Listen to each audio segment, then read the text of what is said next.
I'm Tiffany McCampbell, head volleyball coach at the South Dakota School of Mines.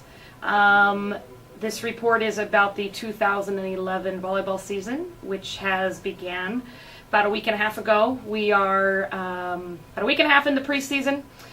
Things seem to be going very well for us. This fall we have 12 returners, so 12 sophomores, juniors, and seniors on the roster, and then we have 5 new freshmen. We have been, to be honest, the kids have really been working hard. I think going into year 3 for this program, it's been a big change in the athleticism, the maturity, and the overall strength as far as level of play with this group. Seems to be a lot of good carryover from last year. As you know, we returned 6 starters from last year, and then obviously with the addition of 5 new kids, we've actually got a lot of depth this year, which is something we've really kind of searched for the last 3 years.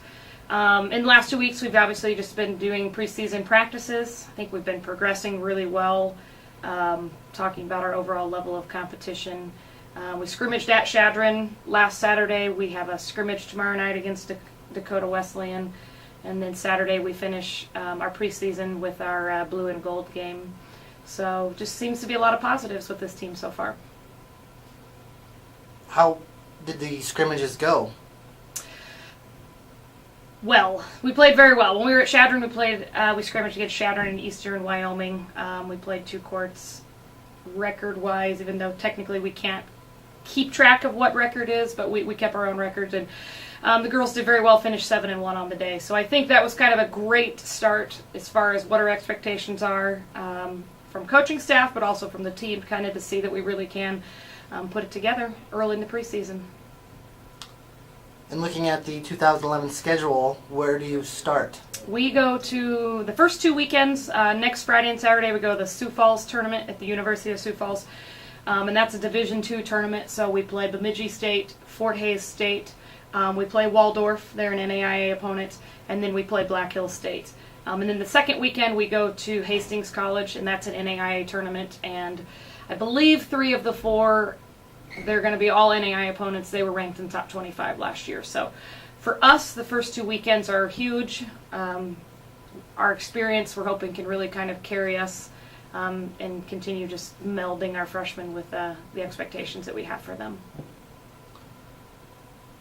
Tell us about some of your key upperclassmen on the roster this year.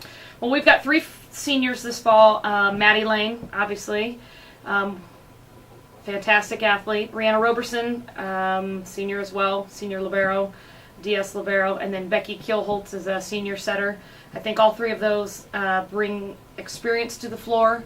You know, they've got high expectations for their teammates, but you know, we've got a very good core of underclassmen as well that definitely will be people to watch. Janelle Strampy, as an outside hitter, came back in very good shape this year and has been playing pretty well for us. Obviously, Justine Blade, DAC Freshman of the Year in 2010, has continued to play very well. So for the first time in 3 years, we've got some very big athletes. We've got some kids that are big kids, and we're just really pushing. And the competition has been very good in practice, so I think that's something that's been kind of missing as well. So far they've been playing pretty well.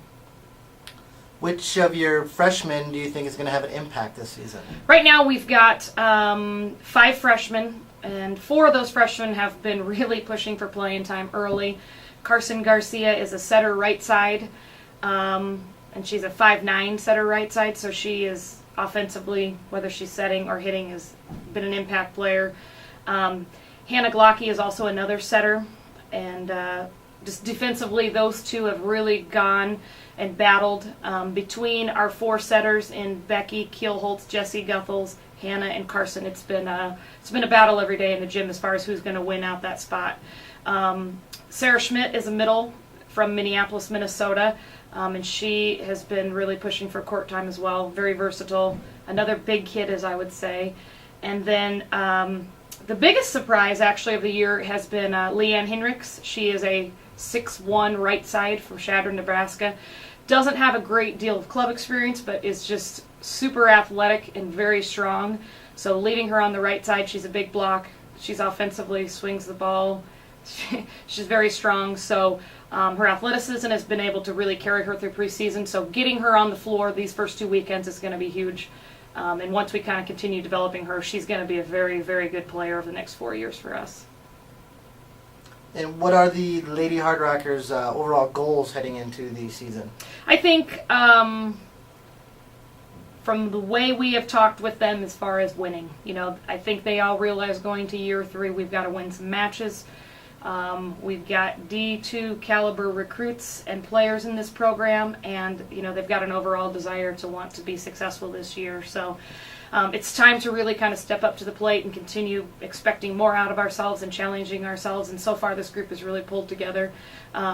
We've got a lot of depth. If we can keep our ball control pretty consistent, our biggest goal is just to continue winning more games than the last 2 years. We won 9 in 2009 and 10 in 2010 to get ourselves realistically over and above that 500 mark this year, and I think that's an attainable goal for us that way. Are there any surprises or changes looking at a NCAA Division II schedule? I think playing Division II changes the game of volleyball a little bit. NAIA has a no substitution limit, so you can sub freely. Doesn't matter how many times you sub. Division II volleyball, you have 12 subs. Once you run out of 12 subs, the people that are on the floor are on the floor. So for us, it kind of changes how because we've always subbed very liberally. So for us, it's really made our outside hitters to be versatile enough to play all the way around. So that's one thing we've really stressed is ball control and just the overall competitiveness in the gym. You're playing bigger kids at the Division II level, playing faster kids. So we've really had to focus on making kids as versatile as possible and just playing as hard as they can in the position that best suits them.